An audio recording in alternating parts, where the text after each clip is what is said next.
ഒരു part time job search ചെയ്യുന്ന ആൾക്കാരാണോ?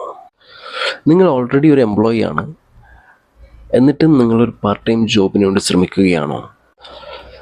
യൂട്യൂബിൽ നമ്മൾ സെർച്ച് ചെയ്താൽ നമുക്കറിയാം, ഏകദേശം ഇഷ്ടം പോലെ പാർട്ട് ടൈം ജോബിനെ സംബന്ധിച്ചുള്ള വീഡിയോസ് അവൈലബിൾ ആണ്. അതെ, നമുക്ക് കിട്ടുന്നൊരു ഇൻകം അതുകൊണ്ട് മാത്രം ചിലവ് കഴിച്ചുകൂടാൻ പറ്റാത്ത അവസ്ഥയാണ് ഇപ്പോൾ ഉള്ളത്. അതുകൊണ്ട് തന്നെ എല്ലാവരും ഒരു എക്സ്ട്രാ ഇൻകം കണ്ടെത്താൻ വേണ്ടി ശ്രമിക്കുകയാണ്. ഈ അവസരം മുതലെടുത്ത് കുറേ ഫേക്കായിട്ടുള്ള ജോബ്സും ആൾക്കാർ പ്രൊവൈഡ് ചെയ്യുന്നുണ്ട്. നമ്മളൊരു പാർട്ട് ടൈം ജോബ് തിരഞ്ഞെടുക്കുമ്പോൾ ശ്രദ്ധിക്കേണ്ട കാര്യങ്ങൾ: നിങ്ങളൊരു വീട്ടമ്മയാണ്, അല്ലെങ്കിൽ നിങ്ങൾക്ക് വേറെ മറ്റ് ജോബ് കാര്യങ്ങളൊന്നുമില്ല, നിങ്ങൾ വെറുതെ ഇരിക്കുന്ന സമയത്ത് എന്തെങ്കിലും ഒരു വർക്ക് ചെയ്യാൻ വേണ്ടി താല്പര്യപ്പെട്ടിട്ട് നിങ്ങൾ ഒരു ജോബ് നോക്കുകയാണെങ്കിൽ ഇഷ്ടംപോലെ അവൈലബിലിറ്റി ഉണ്ട്. പക്ഷേ നിങ്ങളുടെ സ്കില്ല്, നിങ്ങൾക്ക് ഇൻട്രസ്റ്റോടു കൂടി ഏതാണ് ചെയ്യാൻ പറ്റുന്നത്, ആ ജോബ് വേണം നിങ്ങൾ തിരഞ്ഞെടുക്കാൻ. പിന്നെ ശ്രദ്ധിക്കേണ്ടത്, ഇൻവെസ്റ്റ്മെൻറ്റ് ചെയ്തിട്ടുള്ള ജോബ് നിങ്ങൾ തിരഞ്ഞെടുക്കാതിരിക്കുക. അതിൽ മിക്കവാറും ഫേക്ക് ആവാനുള്ള ചാൻസസ് കൂടുതലാണ്. പരസ്യങ്ങൾ കാണുന്ന പോലെ 1-2 മണിക്കൂർ മാത്രം ജോലി ചെയ്തിട്ട് നിങ്ങൾക്ക് അവർ പറയുന്ന പണം ഉണ്ടാക്കാൻ പറ്റില്ല. മിനിമം ഒരു 5 hours എങ്കിലും നിങ്ങൾ സ്പെൻഡ് ചെയ്യാനുണ്ടെങ്കിൽ മാത്രം ഇതേപോലുള്ള ജോബ്സ് തിരഞ്ഞെടുക്കുക. പിന്നെ ഓൾറെഡി വർക്ക് ചെയ്യുന്ന ആൾക്കാരാണെങ്കിൽ നിങ്ങൾ ഓൾറെഡി 8 to 9 hours വർക്ക് ചെയ്തിട്ടായിരിക്കും വരുന്നത്. പിന്നെ നിങ്ങൾ ഈ ഒരു വർക്ക് കൂടി എക്സ്ട്രാ ചെയ്യാൻ, അത് ഫിസിക്കലി നിങ്ങൾക്ക് ഭയങ്കര ബുദ്ധിമുട്ടായിരിക്കും. അപ്പോൾ നിങ്ങൾ ജോബ് സെലക്ട് ചെയ്യുമ്പോൾ നിങ്ങൾക്ക് അത്രയും ചെയ്യാൻ പറ്റും എന്ന് കോൺഫിഡൻസ് ഉണ്ടെങ്കിൽ മാത്രം തിരഞ്ഞെടുക്കുക. ഞാൻ ഈ വീഡിയോ ചെയ്യാൻ കാരണം, എനിക്കൊരു ഫ്രണ്ട് സജസ്റ്റ് ചെയ്തിട്ട് ഞാനൊരു റൈറ്റിംഗ് ജോബ് തിരഞ്ഞെടുത്തിട്ടുണ്ടായിരുന്നു. ഞാനിതേപോലെ കാര്യങ്ങളൊന്നും തലവെക്കാത്തതാണ്, പക്ഷേ ഒരു ഫ്രണ്ടിൻ്റെ പറഞ്ഞത് കൊണ്ട് ഞാൻ വിചാരിച്ചു ഓക്കെ, അവർക്ക് എമൗണ്ട് കിട്ടിക്കാണും, അതുകൊണ്ടായിരിക്കും എന്നോടും പറഞ്ഞത്. അപ്പോൾ ഞാൻ നേരെ നോക്കി, അപ്പോൾ അവർ നമ്പറൊക്കെ എനിക്ക് തന്നു. കോണ്ടാക്റ്റ് ചെയ്യുമ്പോൾ നമ്മളൊരു 1700 രൂപ ഇൻവെസ്റ്റ് ചെയ്യണം. ഇൻവെസ്റ്റ് ചെയ്തിട്ട് അവർ കൊറിയറൊക്കെ അയച്ചു തരും, അതിൻ്റെ മെറ്റീരിയൽസൊക്കെ നമ്മൾക്ക് തരും. അപ്പം ഒരു ബുക്ക് നോക്കിയിട്ട് നമ്മൾ എഴുതിയതിന് ശേഷം റിട്ടേൺ കൊടുക്കുക. അതായത് കുറച്ച് റൂൾസ് ഫോളോ ചെയ്യണം. 3 days 5 days ഒക്കെയാണുള്ളത്. 3 days ആണെങ്കിൽ 30 pages എഴുതണം. 5 days ആണെങ്കിൽ കുറച്ചുകൂടി കൂടും. അപ്പോൾ കുറേ റൂൾസ് ഉണ്ട്. അതായത് തെറ്റുകൂടാൻ പറ്റില്ല. ഒരൊറ്റ ഹാൻഡ് റൈറ്റിംഗ് മാത്രമേ പാടുള്ളൂ. ഓവർ റൈറ്റിംഗ് പാടില്ല. ഓക്കെ, നമ്മൾ ചെറിയ ഇൻവെസ്റ്റ്മെൻ്റ് അല്ലേ, ഒന്ന് ട്രൈ ചെയ്ത് നോക്കാമെന്ന് പറഞ്ഞിട്ട് ഞാൻ ഏതായാലും ഒരു വർക്ക് ഏറ്റെടുത്ത്. എമൗണ്ട് കൊടുത്തപ്പോൾ ഞാൻ വിചാരിച്ചു അവരിനി വിളിച്ചാൽ കിട്ടത്തൊന്നുമില്ല. പക്ഷേ കൊറിയർ വന്നപ്പോൾ എനിക്ക് ചെറിയൊരു പ്രതീക്ഷയൊക്കെ ഉണ്ടായിരുന്നു. കൊറിയറൊക്കെ വന്നല്ലോ, അപ്പോൾ എന്തെങ്കിലും ചെയ്യാൻ പറ്റുമോ നോക്കാം. ഞാൻ മാക്സിമം നോക്കി. കൊറിയറൊക്കെ ഓപ്പൺ ആക്കിയിട്ട് കുറച്ച് A4 ഷീറ്റ് പേപ്പറും ഒരു ലൈബ്രറിയുടെ പകുതി കട്ടാക്കിയ ഒരു പേജുമാണ് എനിക്ക് കിട്ടിയത്. അപ്പോൾ തന്നെ എനിക്ക് എന്തോ ഒരു പന്തികേട് തോന്നി. ആ ഒരു പേജസ്, അതായത് നമ്മളൊരു നോർമലി എഴുതുന്ന പോലെയല്ല, ഒരു 32ഓളം പേജസ് ഉള്ള ഒരു ചെറിയ നോട്ട്ബുക്കാണ് എനിക്ക് കിട്ടിയത്. അതിൽ ഞാൻ ജസ്റ്റ് നോക്കി, ഒരു പേജ് ഞാൻ എൻ്റെ മാക്സിമം സ്പീഡ് എഴുതി വെച്ച് നോക്കി. അപ്പോൾ ഒരു പേജ് എടുക്കാൻ തന്നെ നല്ലൊരു സമയം വേണ്ടി വന്നിട്ടുണ്ടായിരുന്നു. എനിക്കവർ അനുവദിച്ച് തന്ന ടൈം എന്ന് വെച്ചാൽ 3 ദിവസമാണ്. ഒരു ദിവസം ഒരു 8 hours അല്ലെങ്കിൽ ഒരു 5 hours നമ്മൾ സ്പെൻഡ് ചെയ്താൽ പോലും ഇത്ര പേജസ് കവർ ചെയ്യാൻ പറ്റില്ല. ഞാൻ എന്നിട്ട് വിചാരിച്ചത് എൻ്റെ കുഴപ്പമായിരിക്കും. അപ്പോൾ ഞാൻ വേറെ ഫ്രണ്ടോട് ഞാനത് എഴുതിപ്പിച്ചു. ഞാൻ പകുതി എമൗണ്ട് തരാം. എന്നിട്ട് അവൾ ഓക്കെ പറഞ്ഞു, ഓക്കെ ഞാൻ എഴുതിക്കോളാം, എനിക്ക് പകുതി പൈസ തന്നാൽ മതി എന്നൊക്കെ പറഞ്ഞിട്ട് അവൾ ജസ്റ്റ് സ്റ്റാർട്ട് ചെയ്തു. അവൾ വളരെ ഈസി ആയിട്ടാണ് എടുത്തത്. എനിക്ക് എഴുതാൻ പറ്റുമെന്ന് ഭയങ്കര കോൺഫിഡൻസ് ഉണ്ടായിരുന്നു. അപ്പോൾ ഞാൻ വായിച്ച് കൊടുത്തിട്ട് അവൾ എഴുതി.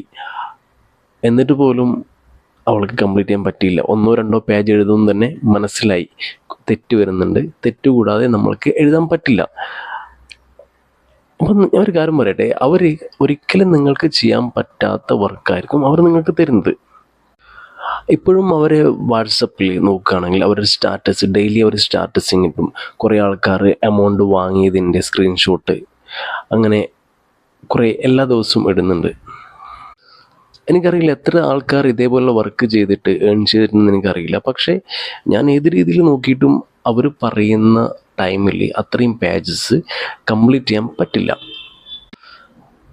ഓക്കെ. അപ്പോൾ നിങ്ങളിപ്പോൾ ശ്രദ്ധിക്കേണ്ട കാര്യം എന്ന് വെച്ചാൽ നിങ്ങൾക്ക് ഏകദേശം ഏൺ ചെയ്യുന്ന ആൾക്കാരുണ്ട്. കുറേ ജെന്യൂൻ ആയിട്ടുള്ള വർക്ക് ഉണ്ട്.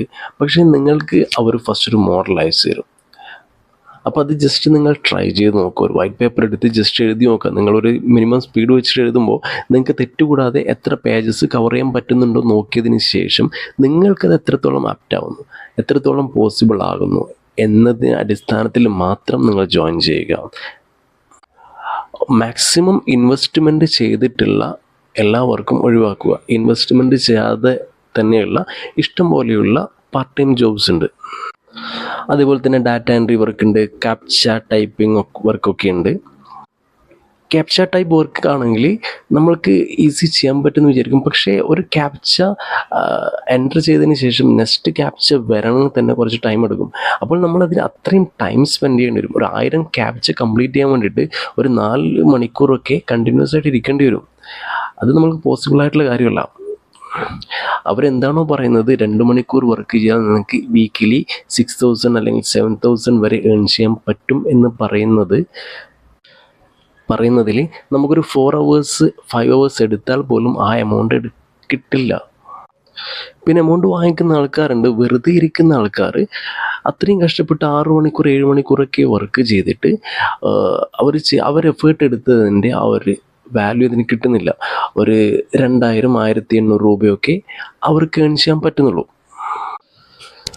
അപ്പോൾ നിങ്ങൾ ഇനി ശ്രദ്ധിക്കണമെന്ന് വെച്ചാൽ ഇതേപോലെയുള്ള വർക്കുകൾ ഏറ്റെടുക്കുമ്പോൾ, data entry type of work, writing ജോബ്സൊക്കെ ഏറ്റെടുക്കുമ്പോൾ നിങ്ങൾ ഫസ്റ്റ് ഫ്രീ ആയിട്ട് ഒന്ന് ചെയ്ത് നോക്കുക. നമ്മൾക്ക് ഡാറ്റ എൻട്രി വർക്കാണെങ്കിൽ നിങ്ങൾക്കൊരു പേജസ് എത്ര ടൈം കൊണ്ട് കംപ്ലീറ്റ് ചെയ്യാൻ പറ്റുന്നുണ്ട്, തെറ്റുകൂടാതെ കംപ്ലീറ്റ് ചെയ്യാൻ പറ്റുന്നുണ്ട് നോക്കിയതിന് ശേഷം മാത്രം നിങ്ങൾ ഇതേപോലുള്ള ജോബിൽ ഇൻവെസ്റ്റ്മെൻറ്റ് ചെയ്ത് ജോയിൻ ചെയ്യുക. അല്ലാത്ത പക്ഷം നമ്മളുടെ ക്യാഷ് നഷ്ടപ്പെടാനുള്ള ചാൻസസ് ഉണ്ട്. പിന്നെ എല്ലാവരും ചെയ്യുന്നൊരു കാര്യം എന്ന് വെച്ചാൽ യൂട്യൂബിൽ വരുന്ന വീഡിയോസ് എല്ലാവരും കാണും.